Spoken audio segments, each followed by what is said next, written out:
another verse. It's good to look at these verses. This is the wisdom of Allah subhanahu wa ta'ala found in the Quran. This is our Allah subhanahu wa ta'ala speaking to us. Really interesting comparison he makes in Surah Al-Baqarah. It says, Hunna libasun lakum wa antum libasun lahun. Your spouses are a garment for you as you are a garment for them. So this is obviously a metaphor. It's not literally like I go home and just put my wife on, wear my wife, and then she's going to wear me when she needs to. That doesn't make any sense. But we don't take a literalist view on the Quran. We understand it when Allah Ta'ala is speaking of a metaphor. They are a garment for you. You are a garment for them. So what does this mean? What does this mean? I could ask you guys, but I want to save time. So let's talk about the garment. This is the adorned garment. The spouse is a garment.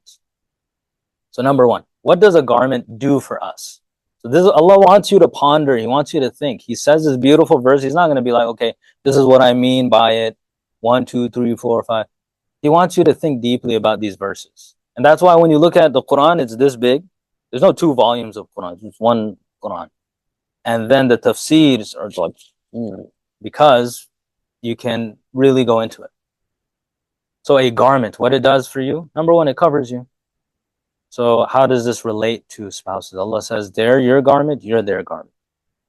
Spouses cover each other's faults. You know everything about each other. You're never going to speak of these faults to other people.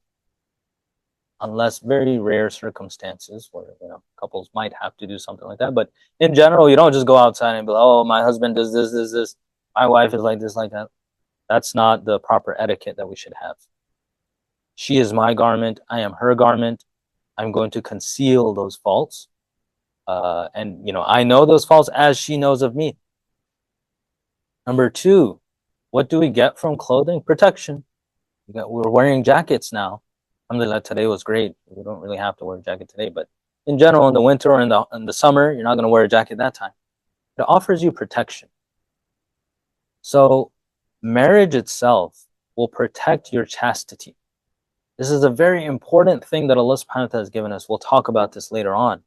But it offers you a protection, a halal way out to fulfill those desires in the best way possible. There's this one hadith where Nabi Sallallahu Alaihi Wasallam said something that shocked the Sahaba. He said, when one of you is intimate with your spouse, you get rewards for it. The Sahaba were like, what? Like, I can be intimate with my spouse and get reward for it? Nabi Sallallahu Alaihi Wasallam said that, yeah, don't you see, if you were to do it in the haram way, you would get a sin. If you went and, committed fornication, you would get a lot of sin for it. Just like that, if you do it in the right manner, you get that much more reward. So it's a protection. It protects your chastity. This is very important for our spiritual well-being. Number 3, you want to keep your garments clean. No one likes it when their clothes are dirty. You just don't feel right wearing that if it's dirty. And that's part of Iman as well, the fitrah. So spouses protect and look after one another. They look after one another. Just like you want to keep yourself clean, and I got all this lint on my jubba right now, but you want to do that with your spouse. You want to look after them. They need anything? Is everything okay? How's your mental well-being? How's your physical well-being? Let's do something together. And she checks on you, you check on her. This is looking after the garment. Garments are intimate. They're very close, right? It's touching your body. It's just like, you don't want anything to come in between your clothes and if someone comes and says, hey, what's up? And then he puts his hand inside, you're like, whoa, what are you doing? That you should be on top. Like, if you do it like this, is okay. Don't go inside my clothes. It's weird. So spouses are very close. Nothing can come in between you and your spouse. Very intimate. That type of closeness and friendship cannot be found elsewhere. Intimacy. Number 5, when you go to the mall, you see a shirt that you like. You're like, that's too good. Let me get that lame one there. Oh, yeah, that's great. They're equal price. Let's say it's equal. Something really nice and something raggedy. Like, oh, yeah, the raggedy one. Let me get the raggedy one. It's falling apart. It needs to... No one does that. You always choose what's best.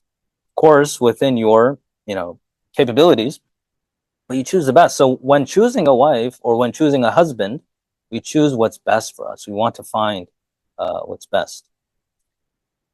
So we seek what is best for us. Number 6. And there's 7, by the way. It's not going to be like, 100 things. We could go on. These ahadith and ayat, you can go on with this. When you wear nice clothes, like I feel great when I wear a nice jubbah. I got like a curry stain, then I'm going to like try to cover it up and sit like this. It happens sometimes. You have like a curry burger right before you come to the masjid. Fall, big blotch right there. Clothes helps you with your self-esteem. So what we're supposed to be doing with our spouses is lifting them up, and they're supposed to lift us up. Supposed to be happening. Now, it doesn't always happen. But this is what's intended. Remember, we're talking about a verse of Quran here. What can we extract from this ayah? Allah is saying that they are a garment for you, you're a garment for them. In these manners. And number 7, beautification. You wear clothing, it makes you more beautiful. Right? You got, and Yawm al-Jumu'ah, scholars state that on Jumu'ah, you should, for the Jumu'ah Salah, you should wear the most extravagant clothing you have. They actually go into 3 types of clothing. Work clothes, standard clothes, and then the most extravagant. For Jumu'ah and Eid, you're supposed to be like, I don't know, what do you want to call it? Blinged out? What do you guys call it? What do you guys call it nowadays? Dripped out? Okay, I never said that before in my life. So remember, I was gone for a decade, so this language has changed. Language has changed. We used to say other stuff, right? So anyway, on Jumu'ah and Eidain, you're supposed to be that, like, just shining. Some say don't try to outdo the imam. So like, I'm supposed to be on a different level. That's why you'll see me with my rings and all that. Yeah, I'll wear all that. But imagine how beautiful we should be for our spouse, right? They should make us beautiful too. We should make them beautiful, and we should beautify ourselves for them. So these are some wisdoms that we can get regarding